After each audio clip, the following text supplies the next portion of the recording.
ओम श्री लक्ष्मी नारायण जी नमः। सुख सागर 10वां स्कंद 16वां अध्याय 16वें अध्याय का तीसरा भाग है जी। आज जब वृंदावन विहारी तीनों लोगों का बोझ अपने शरीर में लेकर काली नाग के मस्तक पर बंसी बजाते हुए कूद कूद कर नाचने लगे, तब उस समय देवता, गंधर्व, अप्सरा और किन्नर आदि अपने अपने विमानों पर बैठकर यह आनंद रूपी नाच देखने आए। गंधर्वों ने अनेक तरह के बाजे बजाकर बैकुंठनाथ का गुणानुवाद ताल व स्वर के साथ गाना और अप्सराओं ने नाचना आरंभ किया। देवताओं ने श्याम सुंदर पर फूल बरसाए। हे राजन, उस समय नाचने, गाने और मुरली बजाने की ऐसी शोभा मालूम देती थी जिसका वर्णन नहीं हो सकता। जब काली नाग के मुख से मारे बोझ के लहू बहने लगा, तब वह मरण तुल्य होकर अपने विष का घमंड भूल गया और अपना फण पटक पटक कर मुख से जीवा निकाल लिया। अपने जीने से निराश होकर सिर झुका लिया। उस समय काली नाग को बैकुंठनाथ के दर्शन मिलने और उनका चरण माथे पर पड़ने से ज्ञान उत्पन्न हुआ और यह बात स्मरण आई कि मैंने ब्रह्मा जी से सुना था कि ब्रज गोकुल में कृष्णावतार होगा। दोहते गोकुल में अवतरे, मैं जानो निराधार, यह विनाशी ब्रह्म है ब्रज क्रीड़ा अवतार। सो यह बालक वही अवतार है, नहीं तो दूसरे की क्या समर्थ्य थी जो मेरे विष से जीता बचे। इन त्रिलोकीनाथ की बराबरी कोई नहीं कर सकता। मैंने बहुत बुरा काम किया जो परम ब्रह्म परमेश्वर पर फण चलाया। यह बात मन में समझते ही काली नाग शरण में पुकार कर बोला, हे महाप्रभु, मैंने तुम्हारा रूप नहीं पहचाना, अब मुझे जीवन दान देकर अपनी शरण में लीजिए। यह दीनता कहकर काली नाग चुप हो रहा और अपने कर्तव्य की लज्जा से कुछ स्तुति न कर सका।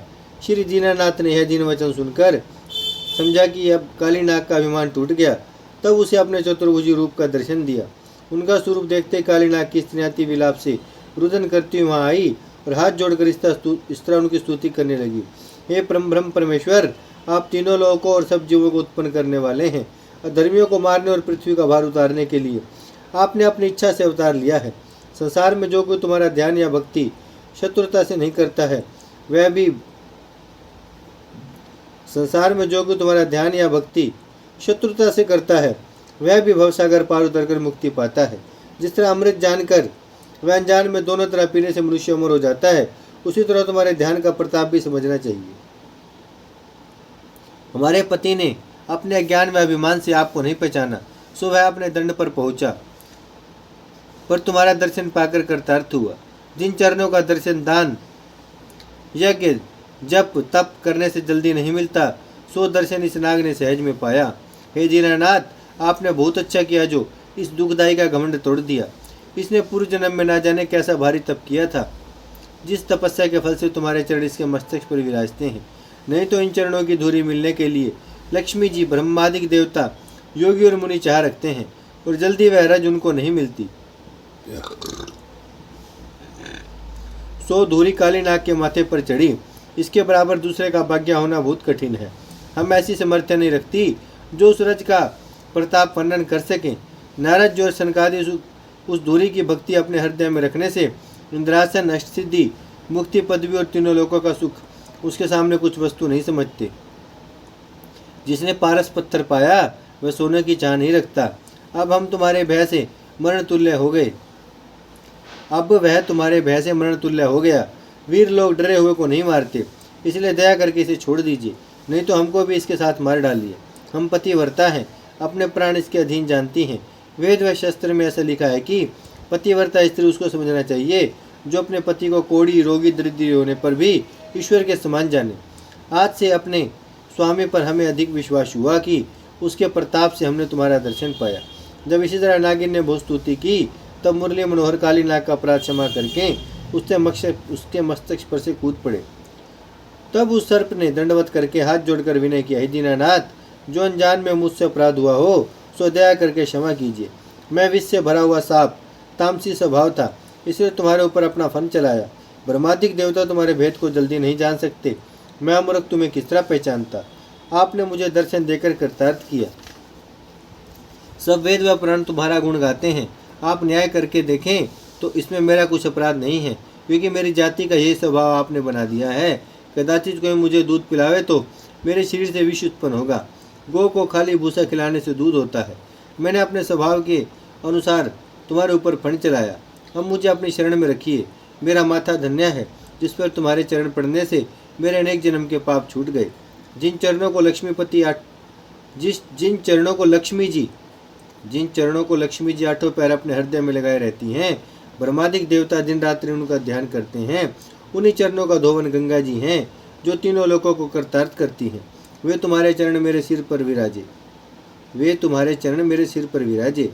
शेषनाग के एक मस्तिष्क पर आप शयन करते हैं, सो उसने इतनी बढ़ाई पाई, और मैंने 101 शीश पर आपने चरण रखकर नृत्य किया है, इसलिए मैं अपने बराबर दूसरे किसी का भाग्य नहीं समझता। अब मेरा डर छूट गया। दोहा, जिद पद पंकज बरसते, गति पाई मुनिनार, सुनर मुनि पूजतीन है, संतन प्राणाधार। फिरत चरावत गाय श्री वृंदावन यह चरण, भक्तन के सुखदाय ब्रजवासी जन दुखहरण। यह स्तुति सुनकर श्याम सुंदर ने कहा कि अब तू यहाँ का रहना छोड़कर अपने कुल परिवार समेत रमणद्वीप में जाकर है। मैं यहाँ जल क्रीड़ा करूँगा। जो कोई कलिधाम में स्नान करके पितरों का तर्पण करेगा, उसके जन्मांतर के पाप छूट जाएंगे। हम तेरा अपराध क्षमा करके अब तुझसे बहुत प्रसन्न है। तेरा नाम महाप्रलय तक संसार में स्थिर रहेगा। जो देवता और मनुष्य मेरी व तेरी कथा कहेंगे व सुनेंगे, उनको सांप काटने का भय नहीं होगा। राजा कंस ने कमल के 1 करोड़ फूल काले कुंड के मांगे हैं, सो तू जल्दी अपने ऊपर लाद कर ब्रज में पहुंचा दे।